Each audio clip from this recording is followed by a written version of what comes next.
Okay, picture this.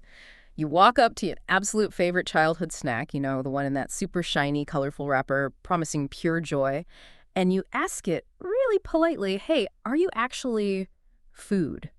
What percentage of it do you think could honestly say yes? I suspect the answer might be a bit unsettling. Oh, absolutely. It's high time we put some of this ultra-processed stuff under the microscope, maybe even on trial. Yeah. Because all those bright colors, the clever marketing, it's not just selling you a snack. It's kind of hiding what's really inside. So today, let's unpack what's really in your pantry. We're going to identify these 3 core industrial ingredients that, well, they form the base of so many chronic health problems. We started calling them the 3 Musketeers of manufactured mayhem. I love that name. Okay, let's do it. Let's look at the audit. When you break down common items, it's kind of shocking. Take that supposedly healthy granola bar, right? The one you grab thinking you're doing something good. You're looking at maybe 28% sugar, okay, but then 41% processed starch and 15% seed oil.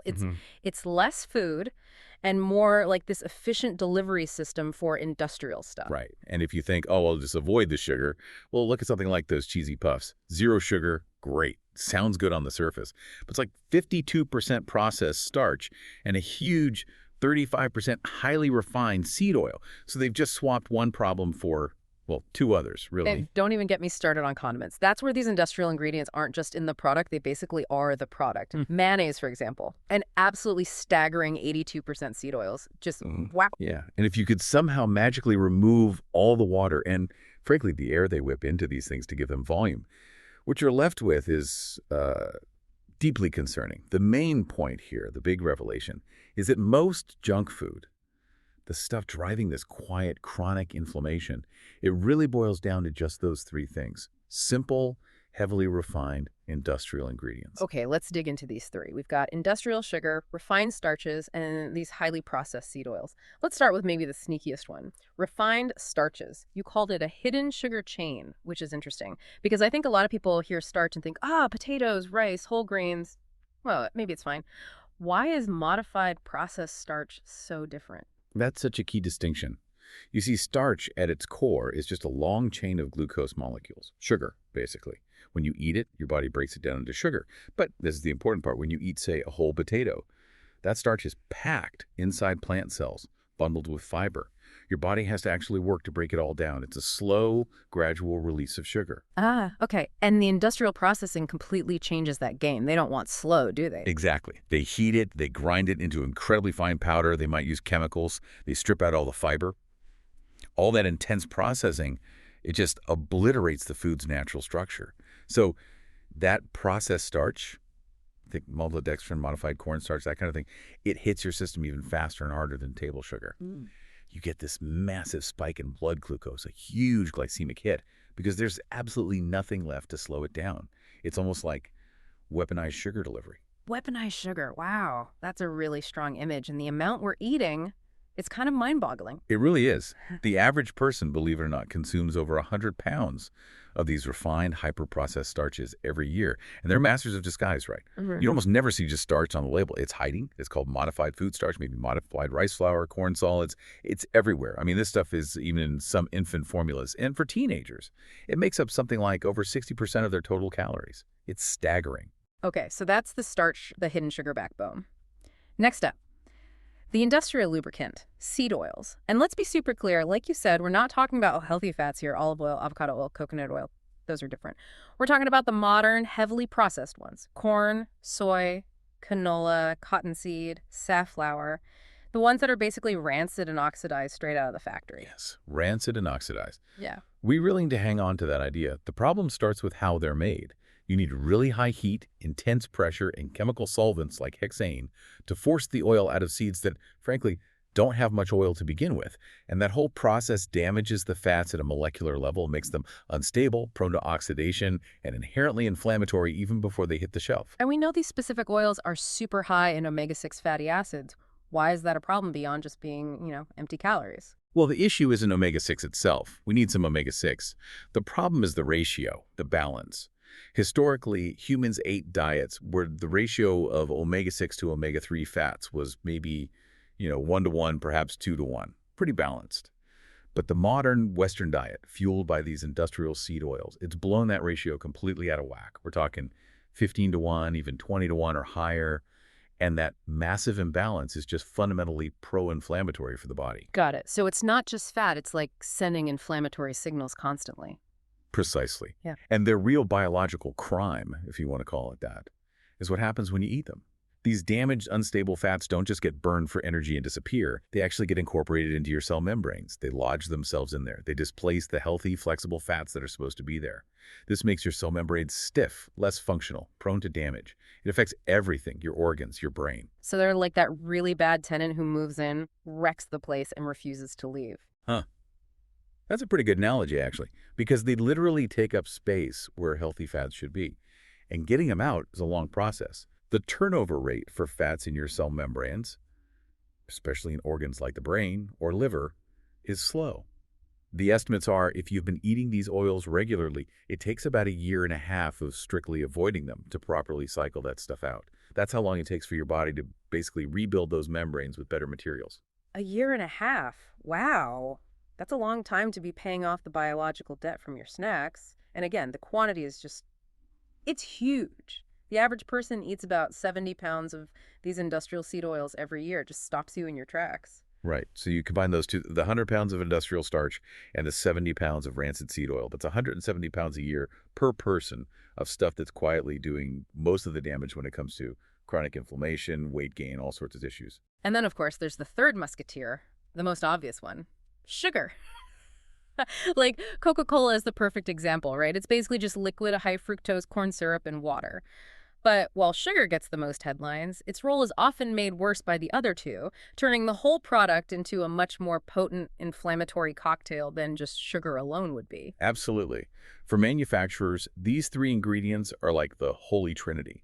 They're incredibly cheap to produce, they last forever on the shelf, and they can be engineered to taste amazing and make you want more. That combination of cheapness, shelf life, and hyperpalatability that drives the entire modern processed food industry. Okay, so you've got this foundation, this sludge of refined starch, rancid oil, and sugar syrup. If someone just presented you with a bowl of that raw mixture, I mean, forget eating it, the smell, the sight, you'd probably gag, right? It sounds truly disgusting. Oh, absolutely repulsive. Which is exactly why they need to perform what amounts to food alchemy. Because the base ingredients are so unappealing, they have to use some serious chemical engineering to turn it into something people will actually buy, eat, and crucially, get hooked on. So what's the magic formula? What do they have to add to make this slop desirable? Well, there are basically 4 key tricks. First, you need powerful artificial flavors. Got to trick your brain into thinking it's tasting real food, like cheese or fruit or whatever. Second, you need artificial colors. Look at the packaging, the products themselves, bright reds, yellows, oranges. That's all designed to cover up the depressing beige or gray reality of the base ingredients. Third, potent chemical preservatives. Got to make sure it can sit on a shelf or in a vending machine for months, even years, without actually spoiling.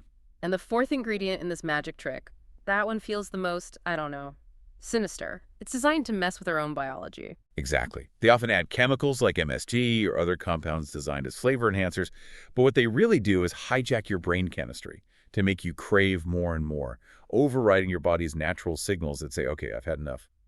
It's engineered addiction, essentially. And what's really telling is what they deliberately leave out of this equation. Yes. Protein. Notice how little protein is in most of this stuff. Right. Protein makes you feel full.